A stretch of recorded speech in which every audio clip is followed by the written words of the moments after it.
get our discussion going this morning on what is happening in the aviation industry. I'm going to go to Greg to just set up the topic before I do our formal introductions. Well, Greg, thank you very much. Thank you very much, Senator. Again, Government Analytics is honored to pull these types of sessions off. The objective here is just to put words to some of the data that we keep crunching, and the aviation sector. I mean, everybody's aware of it. Anyone who likes to get on a plane knows how difficult the situation is. And with our guests today, again, we're just humbled to have people of this experience and incredible background. So Senator, I'll leave it to you to carry us through the rest of the session. And again, thank you all very much. Thanks, Greg, very much. So as we all know, COVID-19 has rendered Canada's decades-old aviation policy unworkable and all but grounded an airline industry. The rebuild could take years. The fear of flying persists. International travel restrictions keep piling up. Regional routes have either been canceled or drastically cut back, and business travel may actually never return to normal in the world of Zoom. These are the issues for a sector already heavily impacted by politics, regional disparities, and of course, regulation. Ottawa's intention on any bailout remains, shall we say, a little unclear, despite the fact that more than 100,000 people are employed in the sector. Later in our program, Joe Sparling, President and CEO of Air North, Yukon's airline. But first, Don Carty, former CEO of American Airlines, and too many other posts in the aviation sector to actually list here, including, of course, Virgin Airlines and Air Canada. Following the September 11th attacks, Don led the largest corporate restructuring outside of a bankruptcy in US history. But in 2006, he re-engaged in the Canadian aviation sector, serving as chair of the board of Toronto-based Porter Airlines. Full disclosure, I served on that board as well. So welcome, Don. Good to see you. Thank you, Pamela. So let us start out with this rather bleak year. Air Canada saying that it is the bleakest year for them in aviation history. 1.6 billion quarterly loss in Q4 2020. Bill Gates, the world's leading authority on everything these days, says that business travel will really, at best, only return to 50%. Even Bombardier stopped making Lear jets. Where are we? Yeah, we're in a very difficult situation, Pamela. The aviation sector, not just in Canada, but worldwide, has been decimated by this. Travel is down dramatically. It varies a little by country, but travel in Canada in particular is down much more dramatically than it is in the US. And that's to some degree a byproduct of government policy. I mean, clearly we've been discouraging travel and will continue to discourage travel. But the consequence is, 9 or 10% of the travel that existed pre-pandemic exists today. And in some regions, even less than that. So it's a very, very tough time. And it's a very tough time for the airlines to sustain operations because every day they lose cash. What is the difference in the psychology? You're a dual citizen, you're a Canadian by birth, you've lived and worked in both countries. In Canada, the response has been primarily to the major airlines' wage subsidies, about $500 million. The US response is direct funding to at least the tune of 50 billion. So we're at about a third of the financial assistance that we've seen offered in the US. Why the different approaches? Well, that's a good question. The US made a very conscious decision that one, they wanted to sustain the transportation infrastructure, and they recognized that the airlines were unable or unwilling to do that for financial reasons. Yeah. Two, they wanted to sustain the employment in the US airline business. They wanted that technical capability to stay in place.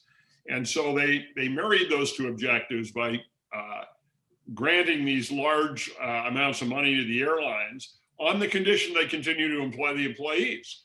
So an enormous amount of this money passed right through the airlines to the airline employees, which saved the government unemployment insurance costs, but it also sustained all those jobs. It also created an incentive for the airlines because they had the employees anyway. The incremental cost of doing one more flight was simply fuel and landing fees. So they made a decision to keep more airplanes flying as a result of that, of those grants by the government. In Canada, you know, there was more active discouragement of travel by the government. Canada's clearly a more closed economy than the US. It varies a little in the US by region, but largely people still travel in the United States. Our travel is probably 30% plus of what it was pre-pandemic versus a 9 or 10% in Canada. And the Canadian government hasn't yet, although I gather they're still in negotiations with all the parties, made the same kinds of decisions around policy. I think what's troublesome as time goes on is all those people that have been laid off, you know, are going to require different levels of training to re-enter the business again. So putting them back to work will be a challenge. And I think it will take longer to restore the transportation infrastructure that a country like Canada obviously needs. I mean, you can't survive as a country economically without a transportation infrastructure. You cannot get there from here without a plane. That's even in my exactly province, right. there aren't even any buses. I mean, you actually need to be able to fly there. Yeah, I think Canada got a little bit lucky in the fact that I think Air Canada and WestJet probably thought the government would move reasonably quickly to policies more similar to the US. And they kept planes flying that made no economic sense. Right. So what you've seen in recent months is WestJet and Air Canada continue to cut service because every time they have a plane take off, they lose more money. So they're better off to, you know, at Porter, we made a very simple decision. You know, we fly into Atlantic Canada. Atlantic Canada was closed. We fly into the US. The US was essentially closed. And we fly short haul in central Canada. And, you know, there are driving options for most of those routes. Mm-hmm. So we knew that our airplanes would all lose money. So we essentially grounded the entire airline. And again, a very difficult decision because all our employees then had to go on government programs. But I think you're going to see, you know, if there isn't some kind of change in policy, and I know the government and the other interest parties are working on it, Air Canada and WestJet will just get smaller and smaller.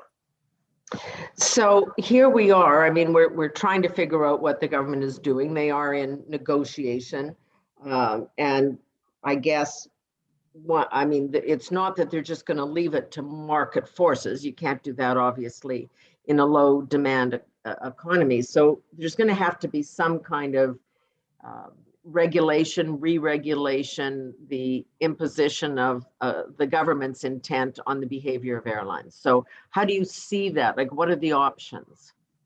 Yeah, I think all those that you hear being debated are part of the discussion. You know, the maintenance, you know, in return for certain financial subsidies, the airlines will be required to do certain things. And whether that involves maintaining employment levels, whether it involves certain regional coverage that has been lost already, remains to be seen. And I think that's what the negotiation and discussion is all about.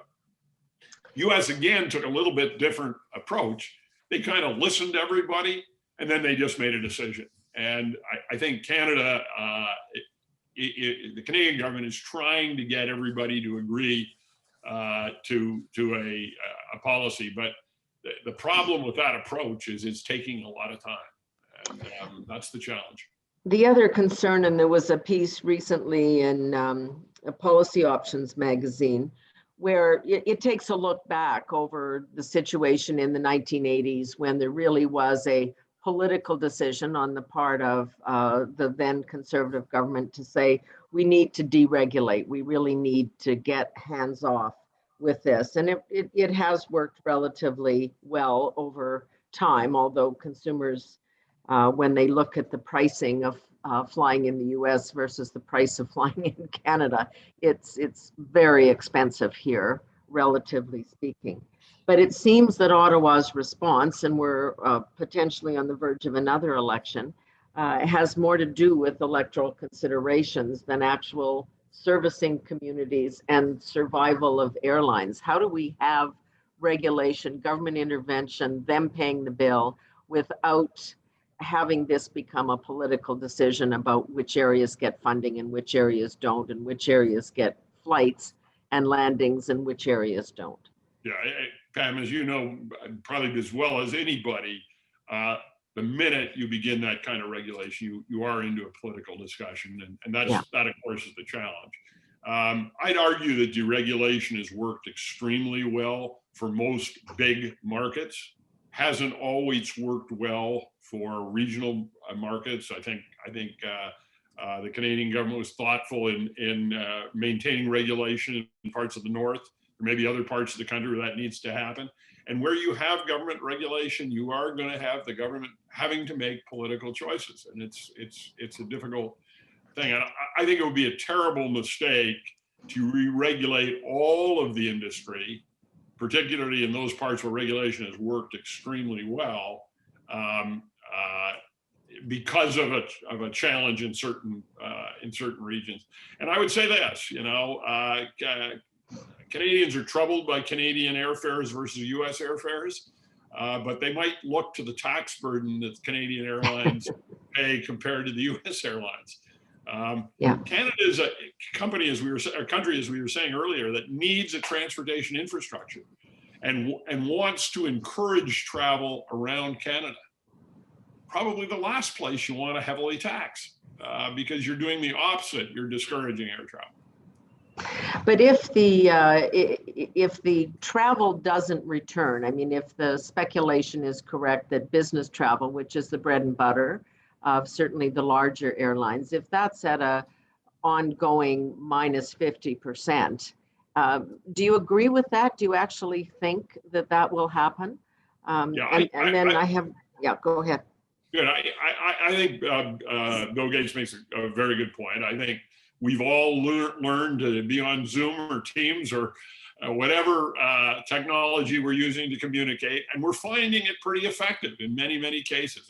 And the consequence is, and it's not just to save air travel for businesses, it's to make people more productive. If you've got to spend a whole day traveling, you're not as productive on that day as you are when you're working. So I think you're going to see a permanent change in air travel. I don't think it's 50%, but it's not a small number.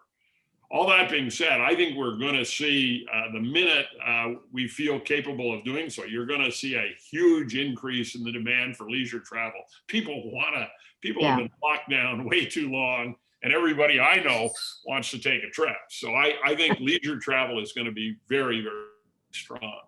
And in terms of the different, it is going to be a sea change. Yeah. In terms of the structure in the U.S., a lot more airlines, obviously, and then kind of the hub and spoke system where you have to go somewhere to get somewhere. I mean, we do that in Canada as well. I mean, you have to either go to Toronto or Vancouver, basically, sometimes Montreal, if you want to get, somewhere out of the country. Will we have to change our thinking on that and go more to the American model? I don't think so. I think the geography and the demographics of Canada are such that you'll never quite see the same kind of hub and spoke system you see in the United States. But I do think, Pamela, you're right. You're going to see the continued need to go to a big urban center to take a lot of trips. The economics of airplanes are such that, an efficient airplane to travel internationally, you got to put 200 or 300 people on. And you can't find 200 or 300 people that want to go every day to London or Paris or New York City in smaller communities. That's just, until we have efficient one-seat airplanes, you're gonna see that connecting phenomenon continue to occur. And then I just have one final question, Dawn. The notion of travel, for those of us who do it a lot and regularly, this is not the luxury experience that it used to be when you got onto an airplane and the seats had room and somebody offered you a drink, and God forbid if you were in business or first class, They brought food down the aisle and you chose what your dinner might be. That's gone. Is it forever? I think, yeah, I think that is gone when you talk about it extremely, except in, business class and first class international, Yeah. that kind of travel is gone. This has become North America, at least, form of intercity bus service. I mean, Yeah. that's really what it is. Now, that being said, I think the airlines need to return to a time when they're more customer centric than they've been in recent years. We tried to do that with Porter. Now, Porter's a short haul carrier, but our whole purpose was to return flying to something more refined than it had been in recent years. And I think we've been successful in doing that, and we're going to continue to do that. Don, great to have you with us this morning. Thanks so much. Thank you, Pamela. Great to see you. Good enough. As promised, Joe Sparling, the president and CEO of Air North, that's Yukon's airline, joins us now. Joe founded Air North in 1977. The Vuntut-Gwitchin First Nation were one of the first Canadian First Nations to achieve a land claim settlement with self-governing authority. And they identified this airline that provided a lifeline to their community of Old Crow as a strategic investment. Joe, take us back just before we carry on with our larger discussion here about your kind of success story. You started out with the Cessna, one Cessna, trying to get your hours up. Well, that's correct. But in 44 years, I would describe our growth as slow and methodical. Yeah. We learned right after we built our first hangar in 1980 and the bottom fell out from beneath the economy that you don't want to take on a lot of debt. And if you do, you want to pay it off as quickly as you can. So, we've been very careful in our growth over the years. And I think we learned from our early years experience. What's your assessment as I put to Dawn of where things sit today? Where are we? Is this a disaster for your airline? Does it require just a major rethink? Are you dependent on the government to come up with some kind of response quickly and clearly? Where are you situated? Well, it's been a challenge for us, absolutely. And we are very thankful for the financial aid that's been provided to date. The first thing we did when the bottom fell out from beneath the economy is we knocked it back from about 30 flights a week to 3 flights a week. Wow. And the first we heard from was the Yukon government. Look, we need essential medical travel because a lot of Yukoners fly south for medical procedures. Exactly. Supplies. So we had to immediately backtrack on our initial cutback and add in additional flights on the assurance that one way or another there'd be some financial relief to help us with the flights that were not operating profitably. Since that time, during the last 6 months, we've generally been able to get our operation at a level to where all of the flights are paying their way.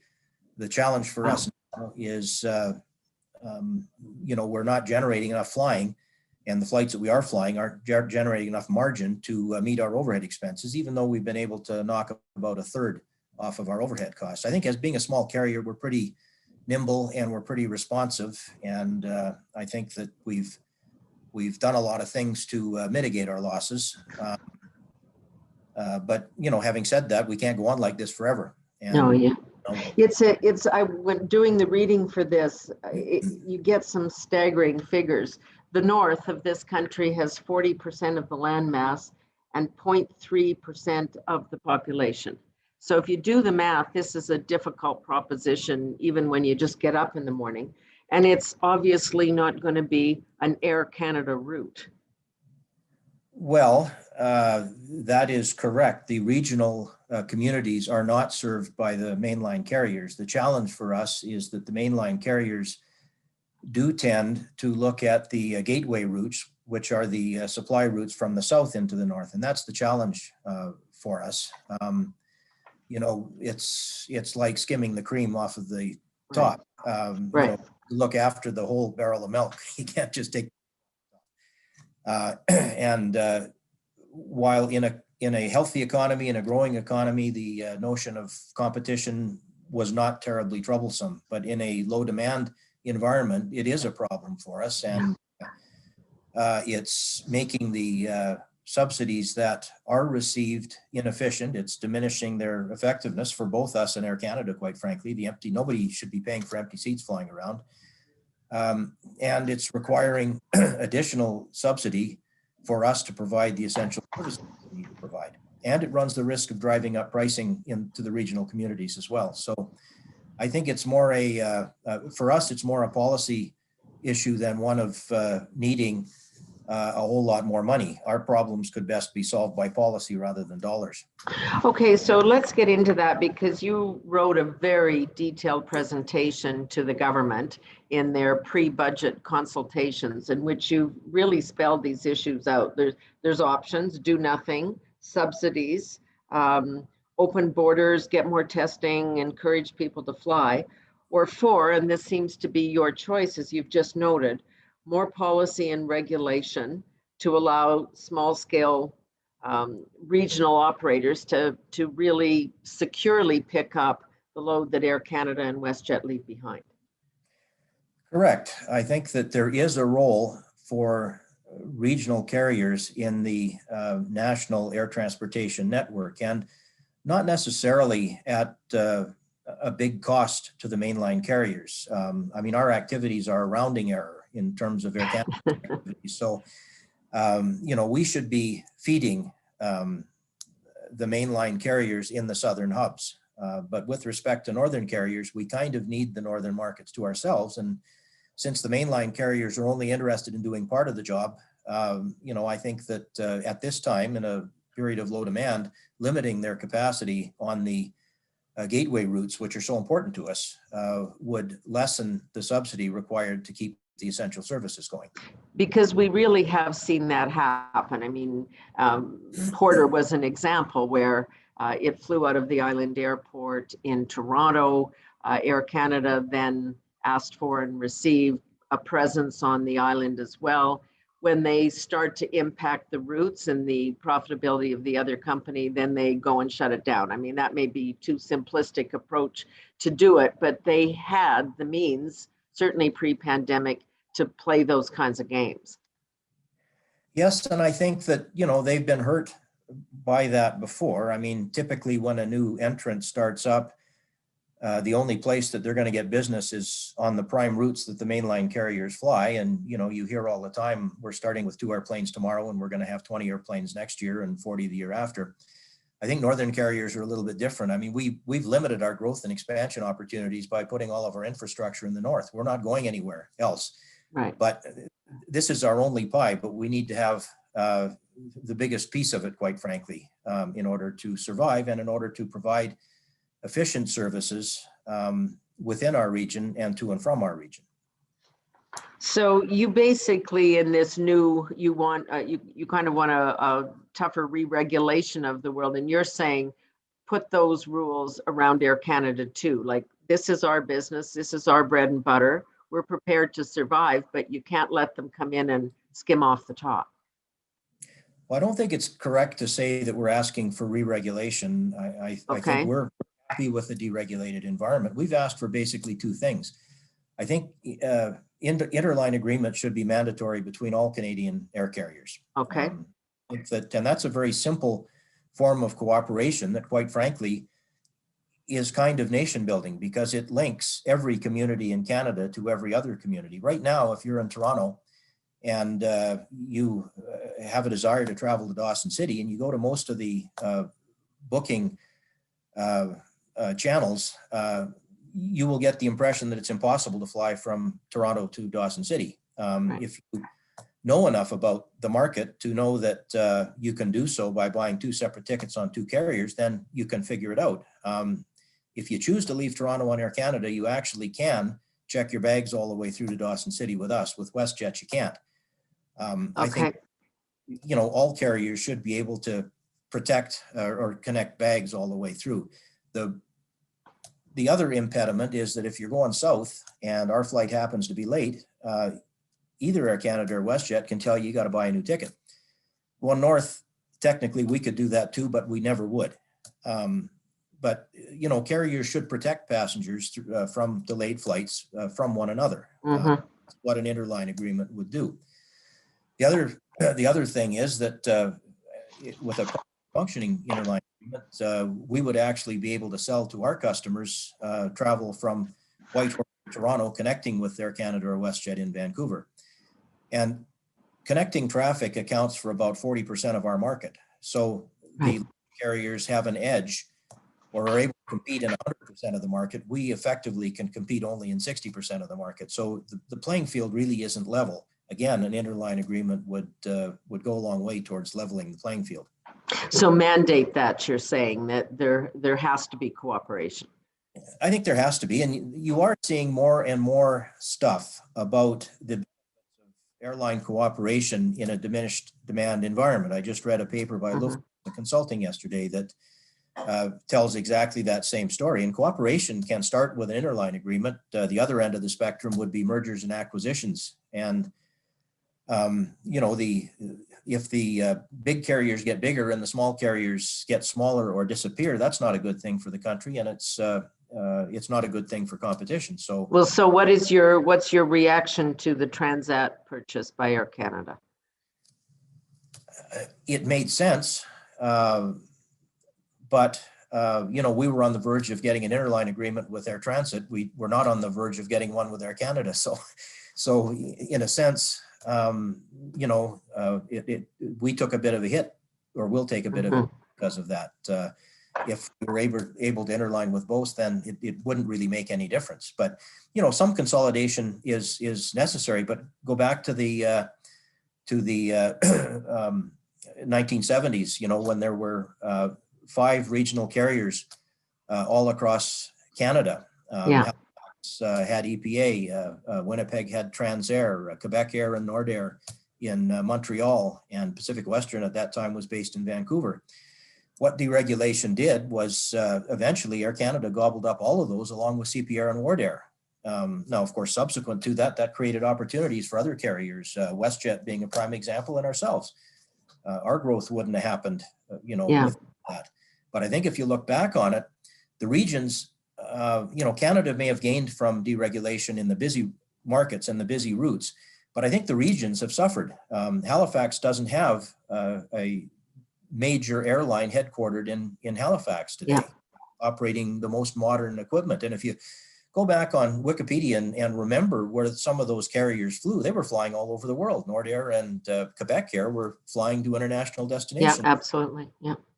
So no, and I mean, today what we've got is, you know, the Premier of Saskatchewan writing letters to Ottawa saying, please don't shut down air traffic control in Regina. It's a provincial capital, but people won't land. People won't fly there if you don't have NAV Canada in operation. we're involved in that discussion a little bit as well, because Okay, you know, enlighten me, please. closing the tower in Whitehorse. And as an air operator and as an industry association rep, you know, NAV Canada's been killed, of course, by the lack of traffic. They've put on the table a huge price increase, and we've said you got to find ways to cut costs rather than raising prices. So as an operator based in Whitehorse, when they're talking about closing the control tower, I'm in a little bit of a difficult situation in that this is a cost-cutting measure. What we have suggested they do, because once you close the tower, it's not going to come back. And I think Whitehorse has a rather unique mix of traffic. You know, we even have Condor flying in the summer pre-pandemic. So, and it's the Alaska Highway route. So there's a lot of traffic transiting from Alaska to the lower 48. So there's a lot of, there are some safety implications. And the other major factor is we don't have low-level radar yet in Whitehorse. So with low-level radar, it would be less of an issue than it is without it. So we've asked that NAV Canada look at ways to reduce staffing, to reduce hours, to reduce costs, rather than closing the tower completely. And, you know, Regina may be in a similar situation where they could find ways of cutting costs as opposed to closing the tower entirely. Some of the numbers that we were talking about, and I read this with interest in your presentation to Ottawa, 23 independent carriers in Canada. I don't think we even think about that. We just tend to No. think of, Air Canada, WestJet. They go to 189 locations where only 57 of those communities are served by the big guys, Air Canada or WestJet. So this is actually really crucial. And when you're talking about the North, not just healthcare, it's food and supplies Yes. for the winter months. All around Canada, there are, as the numbers show, a number of small communities and a number of Canadian air carriers outside of the mainline carriers, Air Canada and WestJet, that are providing an invaluable service to their regions. And I think that this is a great time to think about how we protect the service to the regions by facilitating the ability of small carriers to exist in the broader national transportation network. And working more closely with the mainline carriers would be a huge step. And I think if the mainline carriers could come to the realization that these guys can be allies for us, they can feed us. And in fact, both Air Canada and WestJet have started their own feeder carriers, so to speak, where in Air Canada's case, they're actually buying capacity from an independent carrier, Jazz. They could be doing the same thing with independent regional carriers all around the country. They could be doing a better job of working more closely with regional carriers. And I think it would help to preserve service to regional communities. I think something to think about is that regional carriers have more than a business affiliation with the communities they serve. Exactly. Yeah. It's not a simple business decision. We're not going to fly to this place anymore. If you live here, you can't do that. Yeah. Getting phone calls at home. We do. They know where you live. They know where we live and they know how to get a hold of us. Yeah. Well, and when you talk about Air Canada buying services from Jazz, but that was their own creation. Yes. They're more inclined to obviously support their own offspring than to support you. And again, that comes back around to the question, which is some of this cooperation, it sounds kind of oxymoronic, but some of this cooperation has to be mandated. Some of it does, and the interline agreements, I think, would look after that. And there's a great role for Jazz and Encore in the national transportation network. But there are some communities that are already being served by regional carriers who are not Encore or Jazz, and let's find a way to better integrate them into the overall network. As a country, we need a seamless network so that, going back to the Dawson City example, if Dawson wants to market tourism, they got to be able to let people know that you can fly to Dawson. Doing them a disservice by not being able to market them in the southern centers and in other countries. So how would that work? What's the problem with not just whether you can connect and the luggage can connect, but what's the problem with joint marketing? Is something preventing that? Well, it's the lack of an interline agreement. Most of the distribution channels. It's the same issue. Yeah, it's the same issue.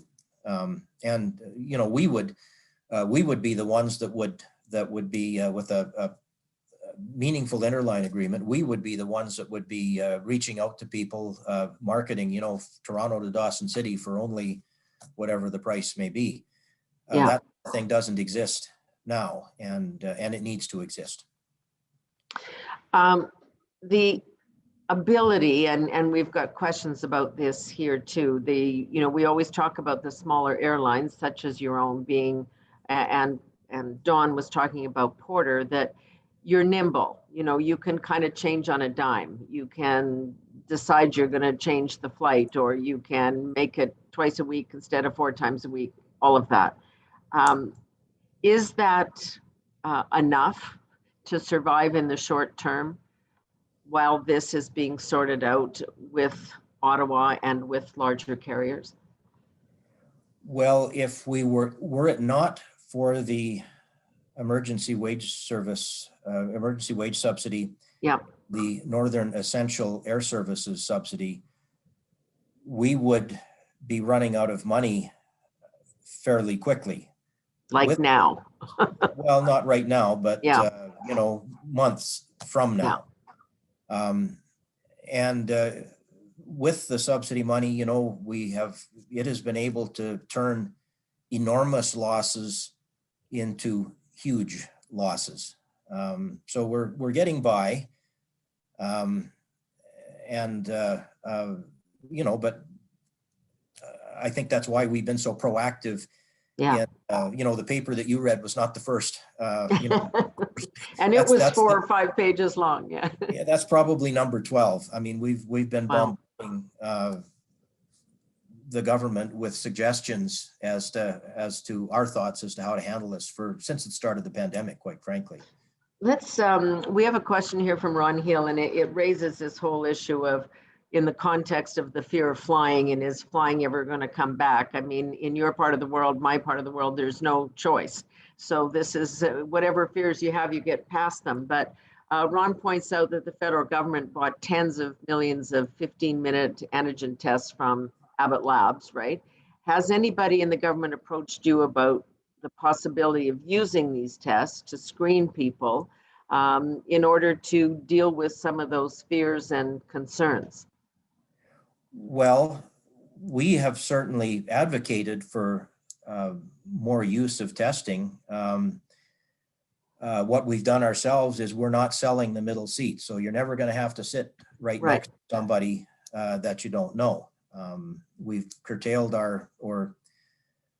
we've made changes to our meal service. You were talking earlier about nobody serves meals anymore. Well, it happens that we do. You do get a meal when you fly with us. We have a flight kitchen right on our property. And one of the things that we've done in the pandemic is our flight kitchen has been proactive in selling their meals. Since they're not selling them to very many airline passengers, we're selling our flight kitchen meals in grocery stores. And we're doing home delivery for people that are shut in at home and want to buy flight kitchen meals from us. So I think that's one of the things that we're doing to get by and generate a little bit of incremental revenue and keep people working. That's really interesting. I see Dawn's face has shown up again there. Unmute yourself, Dawn, because I want to ask you about that. These ideas of really making things work. Airlines are going to have to get into the business of takeout delivery. So finding those kind of creative, pizza delivery, who knows? And then come back to you as well on the question of testing and really stepping that up. And I really enjoyed Joe's comments. I couldn't agree more with him on the whole subject of compulsory interlining to make sure that the regions get the kind of service they have. And I love the notion of the entrepreneurial solution to finding ways to bring a little more money in the door for the very large airlines. That's very tough to make it meaningful. It's great. I love the fact that Joe's figured that out for his folks at least, but it's pretty tough when you have tens of thousands of employees to get them all back to work in some meaningful way. As far as the testing is concerned, I think the airlines are receptive to anything that is likely to increase the probability that people will decide to take a trip. So if that's testing, great. What we don't want is a regime whereby it is so onerous that it makes it less likely that people are going to take it. The test has to be 72 hours exactly. And all of this. The other issue, let me just ask you both this, because in the early days of the pandemic, and of course, as a senator, you fly back and forth on a weekly basis. I got onto an airplane and the flight attendant said she was doing the Saskatoon-Toronto route, and then she was going to, I can't remember, it was London or it was Paris, it was something. And I said, what, are they making you do this? And she said, no. She said, the airlines have, the planes have never been safer. They really have cleaned up the air system, and they really are cleaning the planes between flights, which they certainly weren't doing pre-pandemic. So Dawn, first to you, does that stuff have to stay in place? Yeah, and I think it will, Pam. The airlines, I think, are much more sensitive than they've ever been to this whole issue. Even if it wasn't COVID, can we help prevent the flu? How can we help prevent any disease spread? That being said, I think it's remarkable how few cases have been traced from Yeah. an airplane. Right. Almost none. Air circulation in airplanes is actually better than it is in most buildings. This is not where our problem lies. I think it's been a great education for the airlines around cleanliness and making sure the air is clean, but airlines are not our problem. If people aren't traveling because they're afraid that an airplane is a petri dish, all the data suggests that is not the case.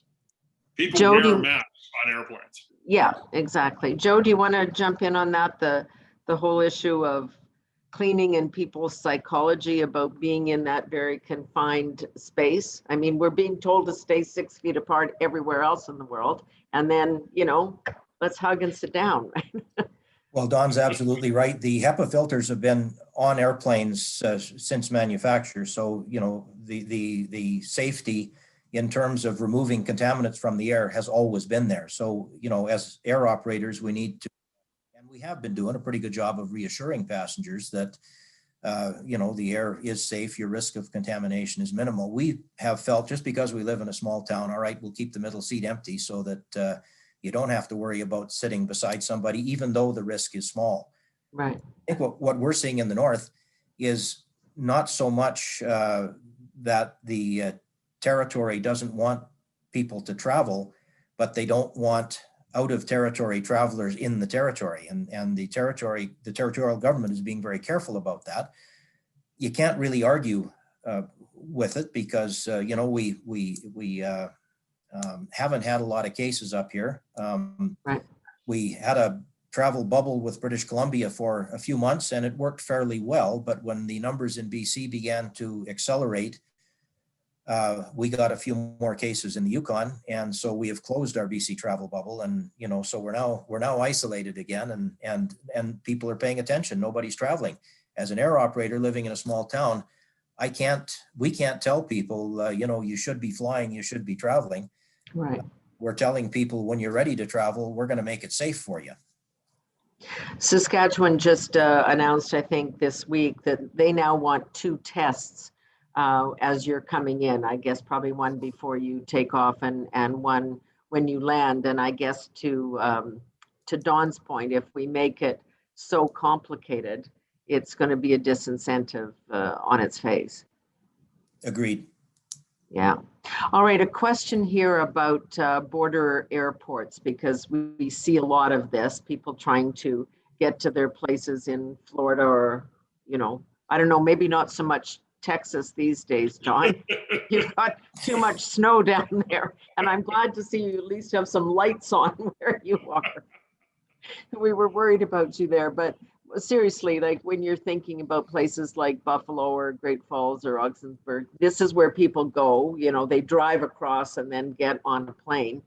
If we kind of acknowledge that and brought it into the discussion, would that help us both on the cost front and the fear front?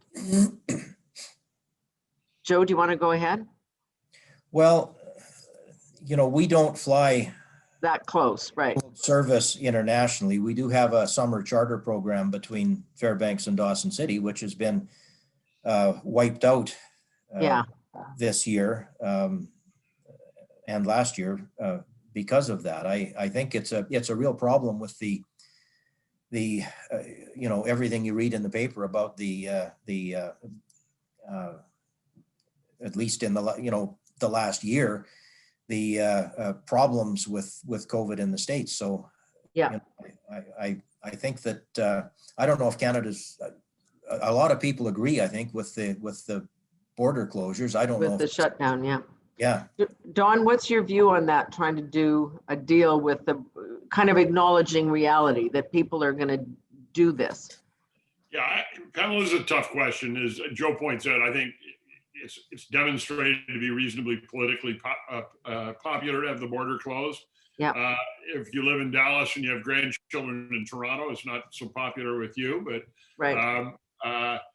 you know, at some point, there's going to have to be, you know, a means of thinking this through in more detail. I mean, I'm vaccinated, and I'm a Canadian, but Yeah. I can't come to Canada without, you know, You've got to go stay in a hotel for 3 days and you Right. don't know what that hotel looks like and all the rest. So, you know, that's unfortunate, but, you know, as long as it's the will of the Canadian people that the borders stay closed, you know, I'm a great believer in democracy. That's what will happen.